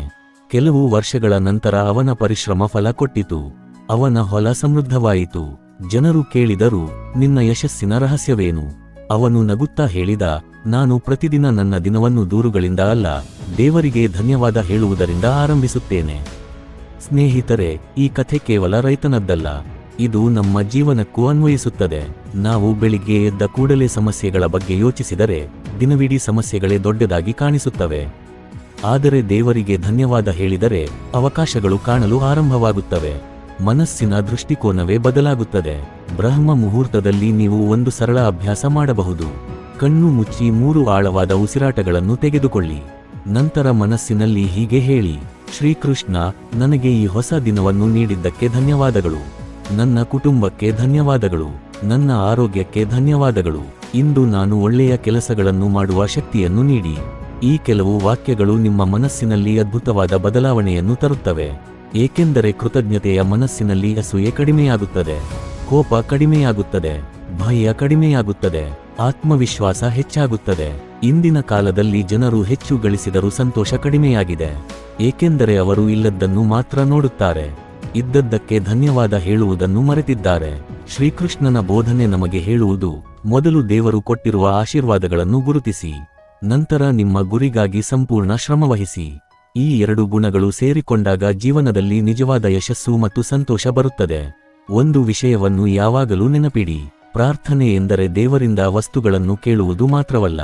ಪ್ರಾರ್ಥನೆ ಎಂದರೆ ದೇವರೊಂದಿಗೆ ಹೃದಯದಿಂದ ಮಾತನಾಡುವುದು, ನಿಮ್ಮ ಸಂತೋಷವನ್ನು ಹಂಚಿಕೊಳ್ಳುವುದು, ನಿಮ್ಮ ಭಯವನ್ನು ಹೇಳಿಕೊಳ್ಳುವುದು, ನಿಮ್ಮ ತಪ್ಪುಗಳನ್ನು ಒಪ್ಪಿಕೊಳ್ಳುವುದು ಮತ್ತು ಸರಿಯಾದ ದಾರಿಯಲ್ಲಿ ನಡೆಯಲು ಶಕ್ತಿ ಬೇಡುವುದು. ಇಂತಹ ಪ್ರಾರ್ಥನೆಯೇ ಮನಸ್ಸನ್ನು ಬಲಪಡಿಸುತ್ತದೆ. ನೀವು ಪ್ರತಿದಿನ ಬೆಳಿಗ್ಗೆ ಕೇವಲ 5 ನಿಮಿಷ ದೇವರ ಸ್ಮರಣೆಯಲ್ಲಿ ಕಳೆದರೆ ನಿಧಾನವಾಗಿ ನಿಮ್ಮ ಮಾತು ಬದಲಾಗುತ್ತದೆ, ನಿಮ್ಮ ಆಲೋಚನೆ ಬದಲಾಗುತ್ತದೆ, ನಿಮ್ಮ ವರ್ತನೆ ಬದಲಾಗುತ್ತದೆ. ನಂತರ ನಿಮ್ಮ ಜೀವನವು ಬದಲಾಗಲು ಆರಂಭಿಸುತ್ತದೆ. ಹೊರಗಿನ ಪರಿಸ್ಥಿತಿಗಳು ತಕ್ಷಣ ಬದಲಾಗದಿದ್ದರೂ ಅವುಗಳನ್ನು ಎದುರಿಸುವ ನಿಮ್ಮ ಶಕ್ತಿ ಹಲವು ಪಟ್ಟು ಹೆಚ್ಚಾಗುತ್ತದೆ. ಸ್ನೇಹಿತರೆ, ಕೃತಜ್ಞತೆಯಿಂದ ಆರಂಭವಾಗುವ ದಿನವೇ ಯಶಸ್ಸಿನತ್ತ ಸಾಗುವ ದಿನ. ದೇವರನ್ನು ಸ್ಮರಿಸಿ ಆರಂಭವಾಗುವ ಜೀವನವೇ ಶಾಂತಿ ಮತ್ತು ಸಮೃದ್ಧಿಯತ್ತ ಸಾಗುವ ಜೀವನ. ಆದ್ದರಿಂದ ನಾಳೆಯಿಂದ ಎದ್ದ ಕೂಡಲೇ ಮೊಬೈಲ್ ಹಿಡಿಯಬೇಡಿ. ಮೊದಲು ಕೈಗಳನ್ನು ಜೋಡಿಸಿ ದೇವರಿಗೆ ನಮಸ್ಕರಿಸಿ ಈ ಹೊಸ ದಿನಕ್ಕೆ ಧನ್ಯವಾದ ಹೇಳಿ. ನೀವು ಅನುಭವಿಸುವ ಬದಲಾವಣೆ ನಿಮ್ಮನ್ನೇ ಆಶ್ಚರ್ಯಗೊಳಿಸುತ್ತದೆ. ಜೀವನ ಪಾಠ 4. ದೇಹ ಮತ್ತು ಆತ್ಮ ಎರಡನ್ನೂ ಬಲಪಡಿಸು. ಸ್ನೇಹಿತರೆ, ಶ್ರೀಕೃಷ್ಣನ ಜೀವನವನ್ನು ಗಮನಿಸಿದರೆ ಅವರು ಕೇವಲ ಆಧ್ಯಾತ್ಮಿಕ ಗುರು ಮಾತ್ರ ಅಲ್ಲ, ಅವರು ಒಬ್ಬ ಮಹಾನ್ ಯೋಧ, ಅದ್ಭುತ ನಾಯಕ, ಜ್ಞಾನಿ, ತಂತ್ರಜ್ಞ ಮತ್ತು ಕರುಣಾಮಯ ವ್ಯಕ್ತಿಯಾಗಿದ್ದರು. ಇಷ್ಟು ಜವಾಬ್ದಾರಿಗಳನ್ನು ಯಶಸ್ವಿಯಾಗಿ ನಿರ್ವಹಿಸಲು ಕಾರಣ ಒಂದೇ, ಅವರ ದೇಹ ಮತ್ತು ಮನಸ್ಸು ಎರಡೂ ಬಲವಾಗಿದ್ದವು. ಇದೇ ಕಾರಣಕ್ಕೆ ಅವರು ನಮಗೆ ನೀಡುವ ಒಂದು ಮಹತ್ವದ ಸಂದೇಶವೆಂದರೆ, ಜೀವನದಲ್ಲಿ ಕೇವಲ ಹಣ ಸಂಪಾದಿಸುವುದಷ್ಟೇ ಸಾಕಾಗುವುದಿಲ್ಲ, ಆರೋಗ್ಯವೂ ಇರಬೇಕು, ಆತ್ಮಬಲವೂ ಇರಬೇಕು. ಇಂದಿನ ಕಾಲದಲ್ಲಿ ಅನೇಕ ಜನರು ತಮ್ಮ ಕನಸುಗಳಿಗಾಗಿ ಹಗಲು ರಾತ್ರಿ ದುಡಿಯುತ್ತಿದ್ದಾರೆ, ಹಣ ಗಳಿಸುತ್ತಿದ್ದಾರೆ, ಮನೆ ಕಟ್ಟುತ್ತಿದ್ದಾರೆ, ವಾಹನ ಖರೀದಿಸುತ್ತಿದ್ದಾರೆ. ಆದರೆ ಒಂದು ದಿನ ವೈದ್ಯರು ನಿಮ್ಮ ಆರೋಗ್ಯ ಸರಿಯಿಲ್ಲ ಎಂದು ಹೇಳಿದರೆ ಆ ಎಲ್ಲ ಸಂಪತ್ತಿಗೂ ಅರ್ಥವೇನು? ಆದ್ದರಿಂದ ನಮ್ಮ ಪೂರ್ವಜರು ಹೇಳಿದ್ದು, ಆರೋಗ್ಯವೇ ಮಹಾಭಾಗ್ಯ. ಆರೋಗ್ಯ ಇಲ್ಲದಿದ್ದರೆ ಸಂತೋಷವೂ ಇರುವುದಿಲ್ಲ, ಶಾಂತಿಯೂ ಇರುವುದಿಲ್ಲ. ಬ್ರಹ್ಮ ಮುಹೂರ್ತದ ಸಮಯದಲ್ಲಿ ನಮ್ಮ ದೇಹವು ಹೊಸ ದಿನಕ್ಕೆ ಸಿದ್ಧವಾಗಿರುತ್ತದೆ. ಈ ಸಮಯದಲ್ಲಿ ಸ್ವಲ್ಪ ವ್ಯಾಯಾಮ, ಯೋಗ ಅಥವಾ ಪ್ರಾಣಾಯಾಮ ಮಾಡಿದರೆ ದೇಹದಲ್ಲಿ ಹೊಸ ಶಕ್ತಿ ತುಂಬುತ್ತದೆ, ರಕ್ತ ಸಂಚಾರ ಸುಧಾರಿಸುತ್ತದೆ, ಉಸಿರಾಟ ಆಳವಾಗುತ್ತದೆ, ಮನಸ್ಸಿನ ಒತ್ತಡ ಕಡಿಮೆಯಾಗುತ್ತದೆ, ದಿನವಿಡೀ ಕೆಲಸ ಮಾಡುವ ಉತ್ಸಾಹ ಹೆಚ್ಚಾಗುತ್ತದೆ. ಅದಕ್ಕಾಗಿಯೇ ಅನೇಕ ಯೋಗಿಗಳು ಮತ್ತು ಮಹರ್ಷಿಗಳು ತಮ್ಮ ದಿನವನ್ನು ಯೋಗಾಭ್ಯಾಸದಿಂದಲೇ ಆರಂಭಿಸುತ್ತಿದ್ದರು. ಆದರೆ ದೇಹದ ಬಲ ಮಾತ್ರ ಸಾಕಾಗುವುದಿಲ್ಲ, ಆತ್ಮಬಲವೂ ಅಷ್ಟೇ ಮುಖ್ಯ. ಆತ್ಮಬಲ ಎಂದರೆ ಏನು? ಜೀವನದಲ್ಲಿ ಎಷ್ಟೇ ಕಷ್ಟಗಳು ಬಂದರೂ ನಾನು ಸೋಲುವುದಿಲ್ಲ ಎಂದು ಹೇಳುವ ಒಳಗಿನ ಶಕ್ತಿ. ಅದನ್ನು ಯಾವುದೇ ಔಷಧಿ ಕೊಡುವುದಿಲ್ಲ, ಅದನ್ನು ಹಣದಿಂದ ಖರೀದಿಸಲು ಸಾಧ್ಯವಿಲ್ಲ. ಅದು ಬರುತ್ತದೆ ದೇವರ ಮೇಲಿನ ನಂಬಿಕೆಯಿಂದ, ಒಳ್ಳೆಯ ಆಲೋಚನೆಗಳಿಂದ ಮತ್ತು ನಿರಂತರ ಸಾಧನೆಯಿಂದ. ಒಂದು ಸಣ್ಣ ಕಥೆ ಕೇಳಿ. ಒಬ್ಬ ಯುವಕ ಪ್ರತಿದಿನ ಬೆಳಿಗ್ಗೆ ಓಡಲು ಹೋಗುತ್ತಿದ್ದ. ಆದರೆ ಕೆಲವು ದಿನಗಳ ನಂತರ ಅವನು ಸೋಮಾರಿತನದಿಂದ ವ್ಯಾಯಾಮ ಬಿಡಲು ಆರಂಭಿಸಿದ. ನಿಧಾನವಾಗಿ ಅವನ ದೇಹ ದುರ್ಬಲವಾಯಿತು, ಮನಸ್ಸು ಕೂಡ ನಿರುತ್ಸಾಹಗೊಂಡಿತು. ಒಂದು ದಿನ ಅವನ ಗುರು ಕೇಳಿದರು, ನೀನು ನಿನ್ನ ದೇಹವನ್ನು ಬಲಪಡಿಸುವುದನ್ನು ಏಕೆ ನಿಲ್ಲಿಸಿದ್ದಿ? ಯುವಕ ಹೇಳಿದ, ಸಮಯ ಇಲ್ಲ. ಆಗ ಗುರು ನಗುತ್ತಾ ಹೇಳಿದರು, ಇಂದು ಆರೋಗ್ಯಕ್ಕಾಗಿ ಸಮಯ ಕೊಡದಿದ್ದರೆ ನಾಳೆ ಅನಾರೋಗ್ಯಕ್ಕಾಗಿ ಸಮಯ ಕೊಡಲೇಬೇಕು. ಈ ಮಾತು ಅವನ ಕಣ್ಣು ತೆರೆಸಿತು. ಮತ್ತೆ ಬೆಳಗಿನ ಅಭ್ಯಾಸವನ್ನು ಆರಂಭಿಸಿದ. ಕೆಲವೇ ತಿಂಗಳಲ್ಲಿ ಅವನ ಆರೋಗ್ಯವು ಸುಧಾರಿಸಿತು, ಆತ್ಮವಿಶ್ವಾಸವೂ ಹೆಚ್ಚಾಯಿತು. ಸ್ನೇಹಿತರೆ, ಈ ಕಥೆ ನಮ್ಮೆಲ್ಲರಿಗೂ ಒಂದು ಪಾಠ. ನಾವು ದಿನಕ್ಕೆ ಎಷ್ಟು ಸಮಯ ಮೊಬೈಲ್ನಲ್ಲಿ ಕಳೆಯುತ್ತೇವೆ, ಎಷ್ಟು ಸಮಯ ಅನಗತ್ಯ ವಿಡಿಯೋಗಳನ್ನು ನೋಡುತ್ತೇವೆ. ಆ ಸಮಯದಲ್ಲಿ ಕೇವಲ 20 ನಿಮಿಷಗಳನ್ನು ನಮ್ಮ ದೇಹ ಮತ್ತು ಮನಸ್ಸಿಗಾಗಿ ಮೀಸಲಿಟ್ಟರೆ ನಮ್ಮ ಜೀವನದಲ್ಲಿ ದೊಡ್ಡ ಬದಲಾವಣೆ ತರಬಹುದು. ಶ್ರೀಕೃಷ್ಣನ ಸಂದೇಶವೇನೆಂದರೆ, ಕರ್ತವ್ಯವನ್ನು ನಿರ್ವಹಿಸಲು ಶಕ್ತಿ ಬೇಕು. ಆ ಶಕ್ತಿ ಆರೋಗ್ಯದಿಂದ ಬರುತ್ತದೆ. ಆರೋಗ್ಯವನ್ನು ಕಾಪಾಡಿಕೊಳ್ಳುವುದು ಕೂಡ ಒಂದು ಕರ್ತವ್ಯವೇ ಆಗಿದೆ. ಏಕೆಂದರೆ ನಮ್ಮ ಕುಟುಂಬಕ್ಕೂ, ಸಮಾಜಕ್ಕೂ ಮತ್ತು ನಮ್ಮ ಕನಸುಗಳಿಗೂ ನಾವು ಆರೋಗ್ಯವಾಗಿರುವುದು ಅಗತ್ಯ. ಪ್ರತಿದಿನ ಬ್ರಹ್ಮ ಮುಹೂರ್ತದಲ್ಲಿ ಎದ್ದು ಈ 4 ಅಭ್ಯಾಸಗಳನ್ನು ಮಾಡಿ. 5 ನಿಮಿಷ ಆಳವಾದ ಉಸಿರಾಟ, 10 ನಿಮಿಷ ಯೋಗ ಅಥವಾ ಸರಳ ವ್ಯಾಯಾಮ, 5 ನಿಮಿಷ ದೇವರ ಸ್ಮರಣೆ, 1 ಲೋಟ ಬೆಚ್ಚಗಿನ ನೀರು ಕುಡಿಯುವುದು. ಈ ಸರಳ ಅಭ್ಯಾಸಗಳು ನಿಮ್ಮ ದೇಹವನ್ನು ಮಾತ್ರವಲ್ಲ, ನಿಮ್ಮ ಮನಸ್ಸನ್ನು ಬಲಪಡಿಸುತ್ತವೆ. ಕೆಲವೇ ವಾರಗಳಲ್ಲಿ ನಿಮ್ಮಲ್ಲಿ ಹೊಸ ಉತ್ಸಾಹ, ಹೊಸ ಚೈತನ್ಯ ಮತ್ತು ಹೊಸ ಆತ್ಮವಿಶ್ವಾಸ ಮೂಡುತ್ತದೆ. ಒಂದು ವಿಷಯವನ್ನು ನೆನಪಿಡಿ, ದೇಹವು ದೇವರು ಕೊಟ್ಟ ದೇವಸ್ಥಾನ, ಆತ್ಮವು ಅದರೊಳಗಿನ ದಿವ್ಯ ಜ್ಯೋತಿ. ದೇವಸ್ಥಾನವನ್ನು ಸ್ವಚ್ಛವಾಗಿಟ್ಟುಕೊಂಡರೆ ಮಾತ್ರ ಅದರೊಳಗಿನ ದೀಪ ಇನ್ನಷ್ಟು ಪ್ರಕಾಶಮಾನವಾಗಿ ಹೊಳೆಯುತ್ತದೆ. ಅದೇ ರೀತಿ ದೇಹವನ್ನು ಆರೋಗ್ಯವಾಗಿಟ್ಟುಕೊಂಡರೆ ಆತ್ಮದ ಶಕ್ತಿಯು ಹೆಚ್ಚಾಗುತ್ತದೆ. ಆದ್ದರಿಂದ ಇಂದಿನಿಂದ ಒಂದು ಸಂಕಲ್ಪ ಮಾಡಿ, ನಾನು ನನ್ನ ದೇಹವನ್ನು ನಿರ್ಲಕ್ಷಿಸುವುದಿಲ್ಲ, ನನ್ನ ಆರೋಗ್ಯವನ್ನು ಕಾಪಾಡಿಕೊಳ್ಳುತ್ತೇನೆ, ನನ್ನ ಮನಸ್ಸನ್ನು ಶಾಂತವಾಗಿರಿಸುತ್ತೇನೆ, ದೇವರು ಕೊಟ್ಟ ಈ ಜೀವನವನ್ನು ಅತ್ಯುತ್ತಮವಾಗಿ ಬಳಸುತ್ತೇನೆ. ಸ್ನೇಹಿತರೆ, ಬಲವಾದ ದೇಹ ಮತ್ತು ಶಾಂತವಾದ ಮನಸ್ಸು ಇರುವ ವ್ಯಕ್ತಿಯನ್ನು ಈ ಜಗತ್ತಿನ ಯಾವ ಸವಾಲು ಸುಲಭವಾಗಿ ಸೋಲಿಸಲು ಸಾಧ್ಯವಿಲ್ಲ. ಇದೇ ಶ್ರೀಕೃಷ್ಣನ 4ನೇ ಜೀವನ ಪಾಠ. ಜೀವನ ಪಾಠ 5. ಸಮಯವನ್ನು ವ್ಯರ್ಥ ಮಾಡಬೇಡ, ಪ್ರತಿಯೊಂದು ಕ್ಷಣವೂ ದೇವರ ಕೊಡುಗೆ. ಸ್ನೇಹಿತರೆ, ಈ ಜಗತ್ತಿನಲ್ಲಿ ಶ್ರೀಮಂತರು, ಬಡವರು, ವಿದ್ಯಾರ್ಥಿಗಳು, ರೈತರು, ಉದ್ಯಮಿಗಳು, ರಾಜರು, ಸಾಮಾನ್ಯ ಜನರು ಎಂದು ಎಷ್ಟೇ ವ್ಯತ್ಯಾಸಗಳಿದ್ದರೂ ಎಲ್ಲರಿಗೂ ದೇವರು ಸಮಾನವಾಗಿ ಕೊಟ್ಟಿರುವ ಒಂದು ಅಮೂಲ್ಯವಾದ ಸಂಪತ್ತು ಇದೆ. ಅದು ಸಮಯ. ಯಾರಿಗೂ ದಿನಕ್ಕೆ 25 ಗಂಟೆ ಸಿಗುವುದಿಲ್ಲ. ಯಾರಿಂದಲೂ 1 ನಿಮಿಷವನ್ನು ಖರೀದಿಸಲು ಸಾಧ್ಯವಿಲ್ಲ. ಒಮ್ಮೆ ಕಳೆದ ಸಮಯವನ್ನು ಜಗತ್ತಿನ ಎಲ್ಲ ಹಣ ಕೊಟ್ಟರೂ ಮರಳಿ ಪಡೆಯಲು ಸಾಧ್ಯವಿಲ್ಲ. ಆದ್ದರಿಂದ ಶ್ರೀಕೃಷ್ಣನ ಜೀವನ ಪಾಠಗಳಲ್ಲಿ ಸಮಯದ ಮಹತ್ವಕ್ಕೆ ವಿಶೇಷ ಸ್ಥಾನವಿದೆ. ಭಗವದ್ಗೀತೆಯಲ್ಲಿ ಶ್ರೀಕೃಷ್ಣನು ಕರ್ಮದ ಬಗ್ಗೆ ಮಾತನಾಡುವಾಗ ಒಂದು ವಿಷಯವನ್ನು ಸ್ಪಷ್ಟವಾಗಿ ತಿಳಿಸುತ್ತಾನೆ.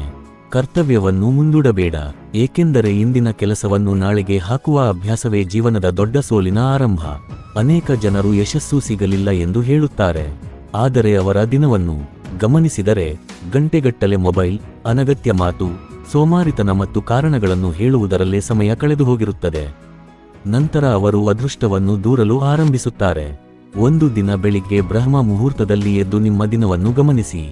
ಬೆಳಿಗ್ಗೆ ಎದ್ದು ದೇವರ ಸ್ಮರಣೆ, ವ್ಯಾಯಾಮ, ಅಧ್ಯಯನ ಅಥವಾ ನಿಮ್ಮ ಗುರಿಯ ಕಡೆಗೆ ಒಂದು ಹೆಜ್ಜೆ ಇಟ್ಟರೆ ದಿನದ ಉಳಿದ ಸಮಯವು ಅರ್ಥಪೂರ್ಣವಾಗುತ್ತದೆ. ಆದರೆ ಬೆಳಿಗ್ಗೆಯನ್ನೇ ವ್ಯರ್ಥ ಮಾಡಿದರೆ ದಿನವಿಡೀ ಕೆಲಸ ಮಾಡಲು ಮನಸ್ಸೇ ಬರುವುದಿಲ್ಲ. ಇದೇ ಕಾರಣಕ್ಕೆ ಹಿರಿಯರು ಹೇಳುತ್ತಿದ್ದರು, ಬೆಳಗಿನ 1 ಗಂಟೆ ದಿನದ ಚಿನ್ನದ ಗಂಟೆ. ಒಂದು ಕಥೆಯನ್ನು ಕೇಳಿ. ಇಬ್ಬರು ಸ್ನೇಹಿತರು ಒಂದೇ ಊರಿನಲ್ಲಿ ವಾಸಿಸುತ್ತಿದ್ದರು. ಇಬ್ಬರಿಗೂ ಒಂದೇ ವಯಸ್ಸು, ಒಂದೇ ಅವಕಾಶ, ಒಂದೇ ಕನಸು. ಆದರೆ ಅವರ ಜೀವನದಲ್ಲಿ ಒಂದು ವ್ಯತ್ಯಾಸವಿತ್ತು. ಮೊದಲನೆಯವನು ಪ್ರತಿದಿನ ಬೆಳಿಗ್ಗೆ ಬೇಗ ಎದ್ದು ಓದುತ್ತಿದ್ದ, ವ್ಯಾಯಾಮ ಮಾಡುತ್ತಿದ್ದ ಮತ್ತು ತನ್ನ ಗುರಿಗಾಗಿ ಕೆಲಸ ಮಾಡುತ್ತಿದ್ದ. ಎರಡನೆಯವನು ಇನ್ನೂ ಸಮಯ ಇದೆ ಎಂದು ಹೇಳುತ್ತಾ ದಿನವನ್ನು ಮುಂದೂಡುತ್ತಿದ್ದ. 5 ವರ್ಷಗಳ ನಂತರ ಮೊದಲನೆಯವನು ಯಶಸ್ವಿಯಾದ. ಎರಡನೆಯವನು ಇನ್ನೂ ಒಂದು ದಿನ ನಾನು ದೊಡ್ಡವನಾಗುತ್ತೇನೆ ಎಂದು ಹೇಳುತ್ತಲೇ ಇದ್ದ. ಇಬ್ಬರ ನಡುವಿನ ವ್ಯತ್ಯಾಸ ಪ್ರತಿಭೆಯಲ್ಲ, ಸಮಯವನ್ನು ಬಳಸಿದ ರೀತಿಯಲ್ಲಿತ್ತು. ಸ್ನೇಹಿತರೆ, ನಮ್ಮ ಜೀವನದಲ್ಲಿ ನಂತರ ಮಾಡುತ್ತೇನೆ ಎಂಬ 3 ಪದಗಳು ತುಂಬಾ ಅಪಾಯಕಾರಿ. ಒಂದು ಪುಸ್ತಕ ಓದುವುದನ್ನು ನಂತರ, ವ್ಯಾಯಾಮವನ್ನು ನಂತರ, ದೇವರ ಸ್ಮರಣೆಯನ್ನು ನಂತರ, ಹೊಸ ಕೆಲಸವನ್ನು ನಂತರ. ಆದರೆ ಆ ನಂತರ ಎಂಬ ದಿನ ಬಹಳ ಬಾರಿ ಬರುತ್ತಲೇ ಇಲ್ಲ. ಸಮಯ ಮೌನವಾಗಿ ಮುಂದೆ ಸಾಗುತ್ತದೆ, ನಾವು ಮಾತ್ರ ಅದೇ ಜಾಗದಲ್ಲಿ ನಿಂತಿರುತ್ತೇವೆ. ಶ್ರೀಕೃಷ್ಣನ ಸಂದೇಶವೇನೆಂದರೆ, ಈ ಕ್ಷಣದಲ್ಲಿ ಇರುವ ಕರ್ತವ್ಯವನ್ನು ಸಂಪೂರ್ಣ ಪ್ರಾಮಾಣಿಕತೆಯಿಂದ ಮಾಡು. ಭೂತಕಾಲದ ಬಗ್ಗೆ ಪಶ್ಚಾತ್ತಾಪ ಪಡಬೇಡ. ಭವಿಷ್ಯದ ಬಗ್ಗೆ ಅತಿಯಾದ ಭಯಪಡಬೇಡ. ಇಂದು ನಿನ್ನ ಕೈಯಲ್ಲಿರುವ ಕೆಲಸವನ್ನು ಅತ್ಯುತ್ತಮವಾಗಿ ಮಾಡು. ಇದೇ ಕರ್ಮಯೋಗದ ಸಾರ. ಇಂದಿನ ಜಗತ್ತಿನಲ್ಲಿ ದೊಡ್ಡ ಕಳ್ಳ ಯಾರು ಗೊತ್ತೇ? ಸಮಯವನ್ನು ಕದಿಯುವ ಕಳ್ಳ. ಅವನು ಕಳ್ಳನಂತೆ ಮನೆಗೆ ಬರುವುದಿಲ್ಲ. ಅವನು ನಮ್ಮ ಮೊಬೈಲ್ನಲ್ಲಿ ಬರುತ್ತಾನೆ. ಅಂತ್ಯವಿಲ್ಲದ ವಿಡಿಯೋಗಳ ರೂಪದಲ್ಲಿ ಬರುತ್ತಾನೆ. ಅನಗತ್ಯ ವಾದಗಳ ರೂಪದಲ್ಲಿ ಬರುತ್ತಾನೆ. ಸೋಮಾರಿತನದ ರೂಪದಲ್ಲಿ ಬರುತ್ತಾನೆ. ಇನ್ನೂ 5 ನಿಮಿಷ ಎಂಬ ನೆಪದ ರೂಪದಲ್ಲಿ ಬರುತ್ತಾನೆ. ನಾವು ಅರಿಯುವಷ್ಟರಲ್ಲಿ ದಿನ, ವಾರ, ತಿಂಗಳು, ವರ್ಷಗಳು ಕಳೆದು ಹೋಗಿರುತ್ತವೆ. ಆದ್ದರಿಂದ ಪ್ರತಿದಿನ ನಿಮ್ಮನ್ನೇ ನೀವು ಒಂದು ಪ್ರಶ್ನೆ ಕೇಳಿಕೊಳ್ಳಿ. ಇಂದು ನನ್ನ ಗುರಿಯ ಕಡೆಗೆ ನಾನು ಒಂದು ಹೆಜ್ಜೆಯಾದರೂ ಇಟ್ಟೇನಾ? ಉತ್ತರ ಹೌದು ಎಂದರೆ ನೀವು ಸರಿಯಾದ ದಾರಿಯಲ್ಲಿದ್ದೀರಿ. ಇಲ್ಲ ಎಂದರೆ ಹಿಂದೆ ಬದಲಾವಣೆ ಆರಂಭಿಸಿ. ಬ್ರಹ್ಮ ಮುಹೂರ್ತದಲ್ಲಿ ಎದ್ದ ನಂತರ ನಿಮ್ಮ ದಿನದ 3 ಮುಖ್ಯ ಕೆಲಸಗಳನ್ನು ಒಂದು ಕಾಗದದಲ್ಲಿ ಬರೆಯಿರಿ. ಆ 3 ಕೆಲಸಗಳನ್ನು ಮುಗಿಸುವವರೆಗೆ ಬೇರೆ ಅನಗತ್ಯ ಕೆಲಸಗಳಿಗೆ ಸಮಯ ಕೊಡಬೇಡಿ. ಈ ಒಂದು ಅಭ್ಯಾಸವೇ ನಿಮ್ಮ ಉತ್ಪಾದಕತೆಯನ್ನು ಹಲವಾರು ಪಟ್ಟು ಹೆಚ್ಚಿಸುತ್ತದೆ. ಸ್ನೇಹಿತರೆ, ನೆನಪಿಡಿ, ಹಣ ಕಳೆದುಕೊಂಡರೆ ಮತ್ತೆ ಗಳಿಸಬಹುದು. ಆರೋಗ್ಯ ಕಳೆದುಕೊಂಡರೂ ಮರಳಿ ಪಡೆಯಬಹುದು. ಆದರೆ ಸಮಯ ಕಳೆದುಕೊಂಡರೆ ಅದನ್ನು ಯಾವತ್ತೂ ಮರಳಿ ಪಡೆಯಲು ಸಾಧ್ಯವಿಲ್ಲ. ಆದ್ದರಿಂದ ಪ್ರತಿಯೊಂದು ಬೆಳಿಗ್ಗೆಯನ್ನು ದೇವರು ಕೊಟ್ಟ ಹೊಸ ಅವಕಾಶವೆಂದು ಸ್ವೀಕರಿಸಿ. ಬ್ರಹ್ಮ ಮುಹೂರ್ತದಲ್ಲಿ ಎದ್ದು ನಿಮ್ಮ ಕನಸುಗಳಿಗೆ ಒಂದು ಹೆಜ್ಜೆ ಹತ್ತಿರವಾಗಿರಿ. ಪ್ರತಿದಿನ ಒಂದು ಸಣ್ಣ ಬದಲಾವಣೆ ಮಾಡಿದರೆ 1 ವರ್ಷದ ನಂತರ ನಿಮ್ಮ ಜೀವನವನ್ನು ನೀವೇ ಗುರುತಿಸಲಾಗದಷ್ಟು ಬದಲಾವಣೆ ಆಗಿರುತ್ತದೆ. ಸಮಯವನ್ನು ಗೌರವಿಸುವವನನ್ನು ಸಮಯವೇ ಒಂದು ದಿನ ಗೌರವಿಸುತ್ತದೆ. ಇದೇ ಶ್ರೀಕೃಷ್ಣನ 5ನೇ ಜೀವನ ಪಾಠ. ಜೀವನ ಪಾಠ 6. ಒಳ್ಳೆಯ ಚಿಂತನೆಯಿಂದ ದಿನವನ್ನು ಆರಂಭಿಸು. ಆಲೋಚನೆಗಳೇ ನಿಮ್ಮ ಭವಿಷ್ಯವನ್ನು ನಿರ್ಮಿಸುತ್ತವೆ. ಸ್ನೇಹಿತರೆ, ಒಂದು ಮರವನ್ನು ನೋಡಿದಾಗ ಅದರ ಕೊಂಬೆಗಳು, ಎಲೆಗಳು ಮತ್ತು ಹಣ್ಣುಗಳು ಮಾತ್ರ ಕಾಣುತ್ತವೆ. ಆದರೆ ಆ ಮರದ ನಿಜವಾದ ಶಕ್ತಿ ಅದರ ಬೇರುಗಳಲ್ಲಿ ಇರುತ್ತದೆ. ಬೇರುಗಳು ಆರೋಗ್ಯವಾಗಿದ್ದರೆ ಮರ ಬಲವಾಗಿ ನಿಂತಿರುತ್ತದೆ. ಬೇರುಗಳು ಕೊಳೆತರೆ ಎಷ್ಟೇ ದೊಡ್ಡ ಮರವಾಗಿದ್ದರೂ ಒಂದು ದಿನ ಕುಸಿದು ಬೀಳುತ್ತದೆ. ನಮ್ಮ ಜೀವನವೂ ಇದೇ ರೀತಿ. ಹೊರಗೆ ಕಾಣುವ ಯಶಸ್ಸು, ಹಣ, ಹೆಸರು, ಗೌರವ ಇವೆಲ್ಲವೂ ಒಂದು ಮರದ ಕೊಂಬೆಗಳಂತೆ. ಆದರೆ ಅವುಗಳ ಬೇರು ನಮ್ಮ ಆಲೋಚನೆಗಳು. ಆಲೋಚನೆಗಳು ಒಳ್ಳೆಯದಾಗಿದ್ದರೆ ಜೀವನವು ಒಳ್ಳೆಯದಾಗುತ್ತದೆ. ಆಲೋಚನೆಗಳು ನಕಾರಾತ್ಮಕವಾಗಿದ್ದರೆ ಜೀವನವು ಅದೇ ದಿಕ್ಕಿನಲ್ಲಿ ಸಾಗುತ್ತದೆ. ಶ್ರೀಕೃಷ್ಣನು ಭಗವದ್ಗೀತೆಯಲ್ಲಿ ಮನುಷ್ಯನ ಮನಸ್ಸಿನ ಬಗ್ಗೆ ಮಾತನಾಡುವಾಗ, ಮನಸ್ಸು ಯಾವ ವಿಷಯದ ಮೇಲೆ ನಿರಂತರವಾಗಿ ನೆಲೆಸುತ್ತದೆಯೋ ಮನುಷ್ಯನ ಜೀವನವು ನಿಧಾನವಾಗಿ ಅದೇ ರೂಪವನ್ನು ಪಡೆಯುತ್ತದೆ ಎಂದು ತಿಳಿಸುತ್ತಾನೆ. ಅದಕ್ಕಾಗಿಯೇ ಬೆಳಗಿನ ಮೊದಲ ಆಲೋಚನೆ ಅತ್ಯಂತ ಮುಖ್ಯ. ನೀವು ಎದ್ದ ತಕ್ಷಣ ಇವತ್ತು ಸಮಸ್ಯೆಗಳೇ ಎಂದು ಯೋಚಿಸಿದರೆ ದಿನವಿಡೀ ಸಮಸ್ಯೆಗಳೇ ಕಾಣುತ್ತವೆ. ಆದರೆ ಇಂದು ದೇವರು ನನಗೆ ಹೊಸ ಅವಕಾಶ ಕೊಟ್ಟಿದ್ದಾನೆ ಎಂದು ಯೋಚಿಸಿದರೆ ಅದೇ ದಿನದಲ್ಲಿ ಅವಕಾಶಗಳು ಕಾಣಲು ಆರಂಭಿಸುತ್ತವೆ. ನಮ್ಮ ಜೀವನದಲ್ಲಿ ನಡೆಯುವ ಪ್ರತಿಯೊಂದು ದೊಡ್ಡ ಬದಲಾವಣೆಯೂ ಒಂದು ಸಣ್ಣ ಆಲೋಚನೆಯಿಂದ ಆರಂಭವಾಗುತ್ತದೆ. ಒಬ್ಬ ವಿದ್ಯಾರ್ಥಿ ನಾನು ಸಾಧಿಸಬಹುದು ಎಂದು ಯೋಚಿಸಿದಾಗಲೇ ಅವನ ಯಶಸ್ಸಿನ ಪಯಣ ಆರಂಭವಾಗುತ್ತದೆ. ಒಬ್ಬ ರೈತ ಈ ವರ್ಷ ಉತ್ತಮ ಬೆಳೆ ಬರುತ್ತದೆ ಎಂಬ ನಂಬಿಕೆಯಿಂದ ಬೀಜ ಬಿತ್ತುತ್ತಾನೆ. ಒಬ್ಬ ವ್ಯಾಪಾರಿ ನನ್ನ ಪರಿಶ್ರಮಕ್ಕೆ ಫಲ ಸಿಗುತ್ತದೆ ಎಂಬ ವಿಶ್ವಾಸದಿಂದ ತನ್ನ ಅಂಗಡಿಯನ್ನು ತೆರೆಯುತ್ತಾನೆ. ಈ ಜಗತ್ತಿನಲ್ಲಿ ಯಾವುದೇ ಸಾಧನೆಯು ಮೊದಲು ಮನಸ್ಸಿನಲ್ಲಿ ಹುಟ್ಟುತ್ತದೆ, ನಂತರ ಅದು ವಾಸ್ತವವಾಗುತ್ತದೆ. ಆದರೆ ಇಂದಿನ ಕಾಲದಲ್ಲಿ ನಮ್ಮ ಮನಸ್ಸನ್ನು ನಕಾರಾತ್ಮಕವಾಗಿಸುವ ಅನೇಕ ವಿಷಯಗಳಿವೆ. ಬೆಳಿಗ್ಗೆ ಎದ್ದ ತಕ್ಷಣ ದುಃಖದ ಸುದ್ದಿಗಳು, ಸಾಮಾಜಿಕ ಜಾಲತಾಣಗಳಲ್ಲಿ ಹೋಲಿಕೆ, ಇತರರ ಟೀಕೆ, ವಿಫಲತೆಯ ಭಯ ಇವೆಲ್ಲವೂ ನಮ್ಮ ಮನಸ್ಸನ್ನು ನಿಧಾನವಾಗಿ ದುರ್ಬಲಗೊಳಿಸುತ್ತವೆ. ಆಗ ನಾವು ನಮಗೆ ತಿಳಿಯದೆ ನಾನು ಮಾಡಲಾರೆ, ನನ್ನಿಂದ ಆಗುವುದಿಲ್ಲ, ನನ್ನ ಅದೃಷ್ಟವೇ ಕೆಟ್ಟದು ಎಂದು ಹೇಳಲು ಆರಂಭಿಸುತ್ತೇವೆ. ಸ್ನೇಹಿತರೆ, ಈ ಮಾತುಗಳೇ ನಮ್ಮ ಯಶಸ್ಸಿನ ದಾರಿಯನ್ನು ಮುಚ್ಚುವ ಬಾಗಿಲುಗಳು. ಒಂದು ಸಣ್ಣ ಕಥೆಯನ್ನು ಕೇಳಿ. ಒಬ್ಬ ಶಿಲ್ಪಿ ಒಂದು ದೊಡ್ಡ ಕಲ್ಲನ್ನು ನೋಡುತ್ತಿದ್ದ. ಜನರೆಲ್ಲರೂ ಆ ಕಲ್ಲನ್ನು ನೋಡಿ ಇದರಿಂದ ಏನೂ ಆಗುವುದಿಲ್ಲ ಎಂದು ಹೇಳುತ್ತಿದ್ದರು. ಆದರೆ ಶಿಲ್ಪಿ ಮಾತ್ರ ಅದರೊಳಗೆ ಒಂದು ಸುಂದರವಾದ ದೇವರ ಮೂರ್ತಿಯನ್ನು ನೋಡುತ್ತಿದ್ದ. ದಿನಗಳ ಕಾಲ ಪರಿಶ್ರಮಪಟ್ಟ ನಂತರ ಆ ಕಲ್ಲಿನಿಂದ ಅದ್ಭುತವಾದ ಮೂರ್ತಿ ಹೊರಬಂತು. ಜನರು ಆಶ್ಚರ್ಯದಿಂದ ಕೇಳಿದರು, ಈ ಮೂರ್ತಿ ನಿನಗೆ ಹೇಗೆ ಕಾಣಿಸಿತು? ಶಿಲ್ಪಿ ನಗುತ್ತಾ ಹೇಳಿದ, ಮೂರ್ತಿ ಮೊದಲೇ ಕಲ್ಲಿನೊಳಗಿತ್ತು, ನಾನು ಅನಗತ್ಯ ಭಾಗಗಳನ್ನು ಮಾತ್ರ ತೆಗೆದೆ. ನಮ್ಮ ಜೀವನವೂ ಇದೇ ರೀತಿ. ನಮ್ಮೊಳಗೆ ಅಪಾರವಾದ ಶಕ್ತಿ ಇದೆ. ದೇವರು ಪ್ರತಿಯೊಬ್ಬರಿಗೂ ಒಂದು ವಿಶೇಷ ಸಾಮರ್ಥ್ಯ ಕೊಟ್ಟಿದ್ದಾನೆ.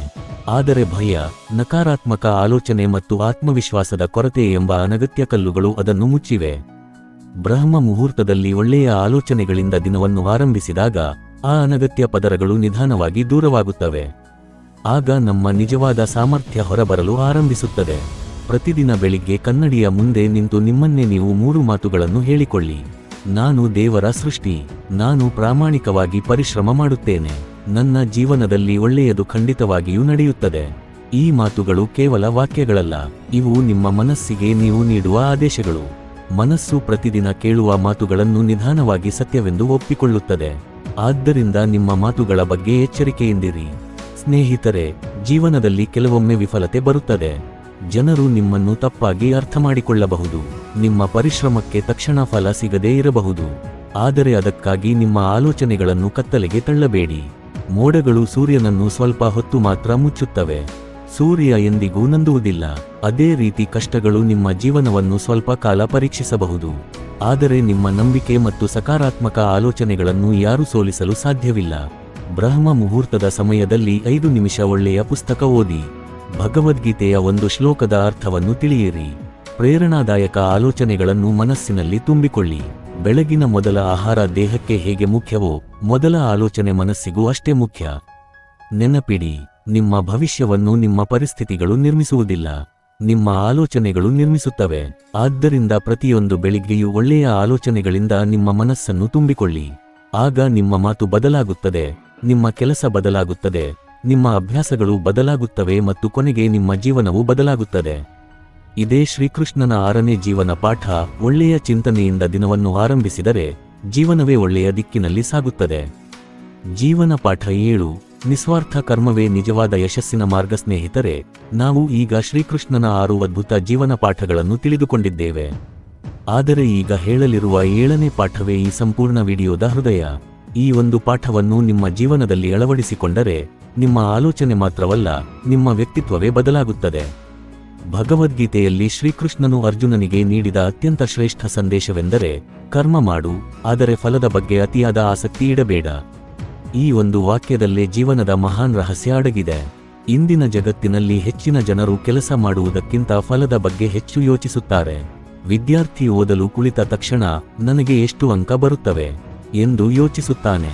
ವ್ಯಾಪಾರಿ ವ್ಯಾಪಾರ ಆರಂಭಿಸಿದ ತಕ್ಷಣ ಎಷ್ಟು ಲಾಭ ಬರುತ್ತದೆ ಎಂದು ಚಿಂತಿಸುತ್ತಾನೆ. ಯೂಟ್ಯೂಬರ್ ವಿಡಿಯೋ ಅಪ್ಲೋಡ್ ಮಾಡಿದ ತಕ್ಷಣ ಎಷ್ಟು ವ್ಯೂಸ್ ಬರುತ್ತವೆ ಎಂದು ಪ್ರತಿ 5 ನಿಮಿಷಕ್ಕೊಮ್ಮೆ ನೋಡುತ್ತಾನೆ. ಆದರೆ ಈ ರೀತಿಯ ಮನಸ್ಥಿತಿ ಮನಸ್ಸಿನಲ್ಲಿ ಒತ್ತಡವನ್ನು ಹೆಚ್ಚಿಸುತ್ತದೆ, ಕೆಲಸದ ಗುಣಮಟ್ಟವನ್ನು ಕಡಿಮೆ ಮಾಡುತ್ತದೆ. ಶ್ರೀಕೃಷ್ಣನು ಹೇಳುವುದು ಏನೆಂದರೆ, ನಿನ್ನ ಸಂಪೂರ್ಣ ಗಮನ ನಿನ್ನ ಕರ್ತವ್ಯದ ಮೇಲೆ ಇರಲಿ. ಫಲಿತಾಂಶ ಸರಿಯಾದ ಸಮಯದಲ್ಲಿ ತಾನಾಗಿಯೇ ಬರುತ್ತದೆ. ಒಂದು ರೈತ ಬೀಜ ಬಿತ್ತಿದ ನಂತರ ಪ್ರತಿದಿನ ಅದನ್ನು ತೆಗೆದು ನೋಡಿ ಬೇರು ಬಂದಿದೆಯೇ ಎಂದು ಪರೀಕ್ಷಿಸುವುದಿಲ್ಲ. ಅವನು ನೀರು ಹಾಕುತ್ತಾನೆ, ಗೊಬ್ಬರ ಹಾಕುತ್ತಾನೆ, ಹೊಲವನ್ನು ಕಾಪಾಡುತ್ತಾನೆ, ಉಳಿದ ಕೆಲಸವನ್ನು ಪ್ರಕೃತಿಗೆ ಬಿಡುತ್ತಾನೆ. ಅದೇ ರೀತಿ ನಾವು ನಮ್ಮ ಕರ್ತವ್ಯವನ್ನು ಪ್ರಾಮಾಣಿಕವಾಗಿ ಮಾಡಬೇಕು. ಒಂದು ಸಣ್ಣ ಕಥೆ ಕೇಳಿ. ಒಬ್ಬ ಶಿಲ್ಪಿ ಒಂದು ದೇವಾಲಯಕ್ಕಾಗಿ ಮೂರ್ತಿಯನ್ನು ಕೆತ್ತುತ್ತಿದ್ದ. ಅವನು ಪ್ರತಿಯೊಂದು ದಿನವೂ ಅತ್ಯಂತ ಶ್ರದ್ಧೆಯಿಂದ ಕೆಲಸ ಮಾಡುತ್ತಿದ್ದ. ಒಬ್ಬ ವ್ಯಕ್ತಿ ಅವನನ್ನು ಕೇಳಿದ, ಇಷ್ಟು ಕಷ್ಟಪಟ್ಟು ಏಕೆ ಮಾಡುತ್ತಿದ್ದೀಯಾ? ಈ ಮೂರ್ತಿ ದೇವಾಲಯದ ಮೇಲ್ಭಾಗದಲ್ಲಿ ಇರುತ್ತದೆ. ಜನರಿಗೆ ನಿನ್ನ ಕೆಲಸದ ಸಣ್ಣ ವಿವರಗಳು ಕಾಣುವುದಿಲ್ಲ. ಆಗ ಶಿಲ್ಪಿ ನಗುತ್ತಾ ಹೇಳಿದ, ಜನರಿಗೆ ಕಾಣದಿದ್ದರೂ ದೇವರಿಗೆ ಕಾಣುತ್ತದೆ. ನನ್ನ ಕೆಲಸವನ್ನು ನಾನು ದೇವರಿಗೆ ಅರ್ಪಿಸುತ್ತಿದ್ದೇನೆ. ಇದೇ ನಿಸ್ವಾರ್ಥ ಕರ್ಮದ ನಿಜವಾದ ಅರ್ಥ. ಸ್ನೇಹಿತರೆ, ನೀವು ಯಾವ ಕೆಲಸ ಮಾಡುತ್ತೀರೋ ಅದು ಸಣ್ಣದಾಗಿರಲಿ ಅಥವಾ ದೊಡ್ಡದಾಗಿರಲಿ, ಅದನ್ನು ದೇವರ ಸೇವೆಯೆಂದು ಭಾವಿಸಿ ಮಾಡಿ. ವಿದ್ಯಾರ್ಥಿಯಾಗಿದ್ದರೆ ಓದನ್ನು ಪ್ರಾಮಾಣಿಕವಾಗಿ ಮಾಡಿ. ರೈತನಾಗಿದ್ದರೆ ಕೃಷಿಯನ್ನು ಪ್ರೀತಿಯಿಂದ ಮಾಡಿ. ಶಿಕ್ಷಕರಾಗಿದ್ದರೆ ಮಕ್ಕಳಿಗೆ ಜ್ಞಾನವನ್ನು ಹೃದಯದಿಂದ ನೀಡಿ. ಉದ್ಯೋಗಿಯಾಗಿದ್ದರೆ ನಿಮ್ಮ ಕೆಲಸವನ್ನು ನಿಷ್ಠೆಯಿಂದ ಮಾಡಿ. ಪ್ರತಿಯೊಂದು ಕೆಲಸವೂ ಪೂಜೆಯಾದಾಗ ಜೀವನವೇ ಪವಿತ್ರವಾಗುತ್ತದೆ. ಇಂದಿನ ಸಮಾಜದಲ್ಲಿ ಜನರು ಯಶಸ್ಸನ್ನು ಹಣ, ಕಾರು, ಮನೆ ಮತ್ತು ಖ್ಯಾತಿಯಿಂದ ಅಳೆಯುತ್ತಾರೆ. ಆದರೆ ಶ್ರೀಕೃಷ್ಣನ ದೃಷ್ಟಿಯಲ್ಲಿ ನಿಜವಾದ ಯಶಸ್ಸು ಎಂದರೆ ಶಾಂತಿಯುತ ಮನಸ್ಸು, ಪ್ರಾಮಾಣಿಕ ಜೀವನ ಮತ್ತು ಕರ್ತವ್ಯದ ಮೇಲಿನ ನಿಷ್ಠೆ. ಏಕೆಂದರೆ ಹಣ ಇದ್ದರೂ ಮನಸ್ಸಿಗೆ ಶಾಂತಿ ಇಲ್ಲದಿದ್ದರೆ ಆ ಯಶಸ್ಸಿಗೆ ಅರ್ಥವಿಲ್ಲ. ಆದರೆ ಮನಸ್ಸಿನಲ್ಲಿ ಸಂತೋಷ, ಜೀವನದಲ್ಲಿ ಪ್ರಾಮಾಣಿಕತೆ ಮತ್ತು ದೇವರ ಮೇಲಿನ ಭಕ್ತಿ ಇದ್ದರೆ ಅದೇ ನಿಜವಾದ ಸಂಪತ್ತು. ಒಂದು ವಿಷಯವನ್ನು ಯಾವಾಗಲೂ ನೆನಪಿಡಿ, ದೇವರು ನಮ್ಮ ಪ್ರಯತ್ನವನ್ನು ನೋಡುತ್ತಾನೆ. ನಾವು ಎಷ್ಟು ಪ್ರಾಮಾಣಿಕವಾಗಿ ಕೆಲಸ ಮಾಡುತ್ತೇವೆ ಎಂಬುದನ್ನು ನೋಡುತ್ತಾನೆ. ಫಲ ತಡವಾಗಬಹುದು, ಆದರೆ ಪ್ರಾಮಾಣಿಕ ಪರಿಶ್ರಮ ಎಂದಿಗೂ ವ್ಯರ್ಥವಾಗುವುದಿಲ್ಲ. ಕೆಲವೊಮ್ಮೆ ದೇವರು ನಾವು ಕೇಳಿದ್ದನ್ನು ಕೊಡುವುದಿಲ್ಲ, ಆದರೆ ನಾವು ಊಹಿಸದಷ್ಟು ಉತ್ತಮವಾದುದನ್ನು ಸರಿಯಾದ ಸಮಯದಲ್ಲಿ ಕೊಡುತ್ತಾನೆ.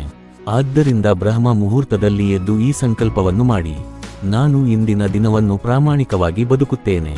ನನ್ನ ಕರ್ತವ್ಯವನ್ನು ಸಂಪೂರ್ಣ ನಿಷ್ಠೆಯಿಂದ ಮಾಡುತ್ತೇನೆ. ಫಲವನ್ನು ದೇವರ ಕೈಗೆ ಬಿಡುತ್ತೇನೆ. ಈ ಒಂದು ಸಂಕಲ್ಪ ನಿಮ್ಮ ಮನಸ್ಸಿನ ಭಾರವನ್ನು ಕಡಿಮೆ ಮಾಡುತ್ತದೆ. ನೀವು ಒತ್ತಡದಿಂದಲ್ಲ, ಉತ್ಸಾಹದಿಂದ ಕೆಲಸ ಮಾಡಲು ಆರಂಭಿಸುತ್ತೀರಿ. ನಿಮ್ಮ ಪರಿಶ್ರಮದ ಗುಣಮಟ್ಟ ಹೆಚ್ಚಾಗುತ್ತದೆ. ಜನರು ನಿಮ್ಮನ್ನು ನಂಬಲು ಆರಂಭಿಸುತ್ತಾರೆ. ನಿಮ್ಮ ವ್ಯಕ್ತಿತ್ವವೇ ನಿಮ್ಮ ಯಶಸ್ಸಿನ ಕಾರಣವಾಗುತ್ತದೆ. ಸ್ನೇಹಿತರೆ, ಈ 7 ಜೀವನ ಪಾಠಗಳ ಸಾರ ಒಂದೇ. ಬ್ರಹ್ಮ ಮುಹೂರ್ತದಲ್ಲಿ ಎದ್ದೇಳಿ, ಮನಸ್ಸನ್ನು ನಿಯಂತ್ರಿಸಿ, ದೇವರನ್ನು ಸ್ಮರಿಸಿ, ಆರೋಗ್ಯವನ್ನು ಕಾಪಾಡಿಕೊಳ್ಳಿ, ಸಮಯವನ್ನು ಗೌರವಿಸಿ, ಒಳ್ಳೆಯ ಆಲೋಚನೆಗಳನ್ನು ಬೆಳೆಸಿ, ನಿಸ್ವಾರ್ಥವಾಗಿ ಕರ್ತವ್ಯವನ್ನು ಮಾಡಿ. ಈ 7 ಅಭ್ಯಾಸಗಳನ್ನು ಪ್ರತಿದಿನ ಅನುಸರಿಸಿದರೆ 1 ವರ್ಷದ ನಂತರ ನಿಮ್ಮ ಜೀವನದಲ್ಲಿ ಆಗುವ ಬದಲಾವಣೆಯನ್ನು ನೀವೇ ಆಶ್ಚರ್ಯದಿಂದ ನೋಡುತ್ತೀರಿ. ನಿಮ್ಮ ಆತ್ಮವಿಶ್ವಾಸ ಹೆಚ್ಚಾಗುತ್ತದೆ, ನಿಮ್ಮ ಮನಸ್ಸು ಶಾಂತವಾಗುತ್ತದೆ, ನಿಮ್ಮ ಕುಟುಂಬದಲ್ಲಿ ಸಂತೋಷ ಹೆಚ್ಚಾಗುತ್ತದೆ, ನಿಮ್ಮ ಗುರಿಗಳು ಒಂದೊಂದಾಗಿ ನನಸಾಗಲು ಆರಂಭಿಸುತ್ತವೆ. ನೆನಪಿಡಿ ಸ್ನೇಹಿತರೆ, ಯಶಸ್ಸು ಎನ್ನುವುದು ಒಂದು ದಿನದಲ್ಲಿ ಸಿಗುವುದಿಲ್ಲ. ಆದರೆ ಪ್ರತಿದಿನದ ಒಳ್ಳೆಯ ಅಭ್ಯಾಸಗಳು ಒಂದು ದಿನ ದೊಡ್ಡ ಯಶಸ್ಸನ್ನು ಖಂಡಿತವಾಗಿ ಕೊಡುತ್ತವೆ.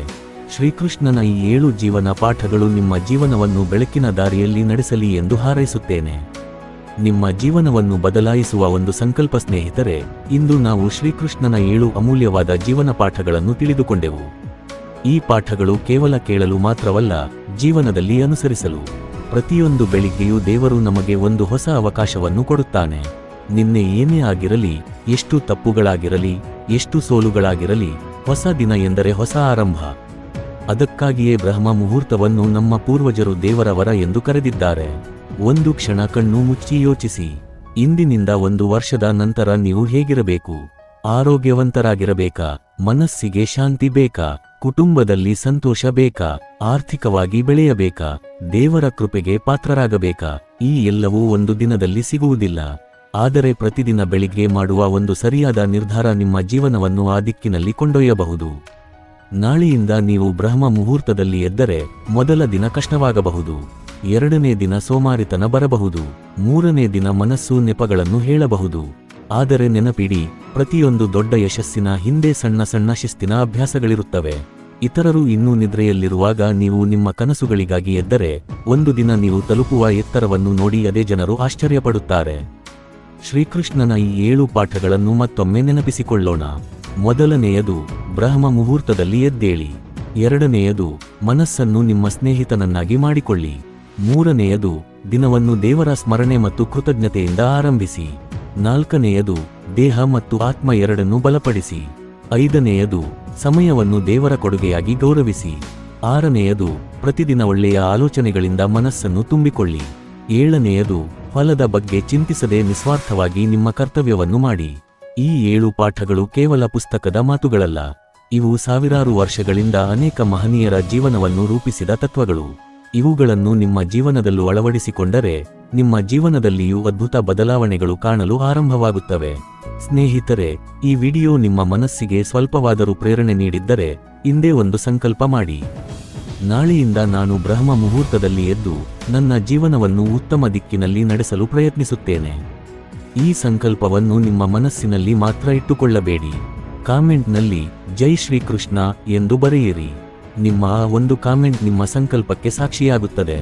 ನಾನು ನಿಮ್ಮ ಪ್ರತಿಯೊಂದು ಕಾಮೆಂಟ್ ಅನ್ನು ಓದುತ್ತೇನೆ ಮತ್ತು ನಿಮ್ಮ ಜೀವನದಲ್ಲಿ ಒಳ್ಳೆಯದಾಗಲಿ ಎಂದು ಹೃದಯಪೂರ್ವಕವಾಗಿ ಪ್ರಾರ್ಥಿಸುತ್ತೇನೆ. ಈ ವಿಡಿಯೋ ನಿಮಗೆ ಇಷ್ಟವಾಗಿದ್ದರೆ ಒಂದು ಲೈಕ್ ಮಾಡಿ. ನಿಮ್ಮ ಕುಟುಂಬದವರು ಮತ್ತು ಸ್ನೇಹಿತರೊಂದಿಗೆ ಶೇರ್ ಮಾಡಿ, ಏಕೆಂದರೆ ಈ ಒಂದು ವಿಡಿಯೋ ಅವರ ಜೀವನವನ್ನು ಬದಲಾಯಿಸಬಹುದು. ಇನ್ನೂ ಇಂತಹ ಶ್ರೀಕೃಷ್ಣನ ಜೀವನ ಪಾಠಗಳು, ಭಗವದ್ಗೀತೆಯ ರಹಸ್ಯಗಳು, ಆಧ್ಯಾತ್ಮಿಕ ಕಥೆಗಳು ಮತ್ತು ಜೀವನವನ್ನು ಬದಲಾಯಿಸುವ ಕನ್ನಡ ವಿಡಿಯೋಗಳನ್ನು ನೋಡಲು ನಮ್ಮ ಚಾನೆಲ್ ಅನ್ನು ಸಬ್ಸ್ಕ್ರೈಬ್ ಮಾಡಿ ಮತ್ತು ಬೆಲ್ ಐಕಾನ್ ಅನ್ನು ಒತ್ತಿ. ಆಗ ಹೊಸ ವಿಡಿಯೋ ಬಂದ ತಕ್ಷಣ ನಿಮಗೆ ಮಾಹಿತಿ ಸಿಗುತ್ತದೆ. ಕೊನೆಯಲ್ಲಿ ಶ್ರೀಕೃಷ್ಣನ ಒಂದು ಪ್ರೇರಣಾದಾಯಕ ಸಂದೇಶದೊಂದಿಗೆ ಈ ವಿಡಿಯೋವನ್ನು ಮುಗಿಸೋಣ. ಮನಸ್ಸನ್ನು ಗೆದ್ದವನು ಜಗತ್ತನ್ನೇ ಗೆಲ್ಲುತ್ತಾನೆ. ಕರ್ತವ್ಯವನ್ನು ಪ್ರೀತಿಸಿದವನು ದೇವರ ಕೃಪೆಯನ್ನು ಪಡೆಯುತ್ತಾನೆ. ಪ್ರತಿದಿನವನ್ನು ದೇವರ ಉಡುಗೊರೆಯಾಗಿ ಸ್ವೀಕರಿಸಿದವನು ಜೀವನದಲ್ಲಿ ಎಂದಿಗೂ ಖಾಲಿಯಾಗುವುದಿಲ್ಲ. ಜೈ ಶ್ರೀಕೃಷ್ಣ. ನಮಸ್ಕಾರ, ಧನ್ಯವಾದಗಳು. ಮತ್ತೆ ಮುಂದಿನ ವಿಡಿಯೋದಲ್ಲಿ ಭೇಟಿಯಾಗೋಣ.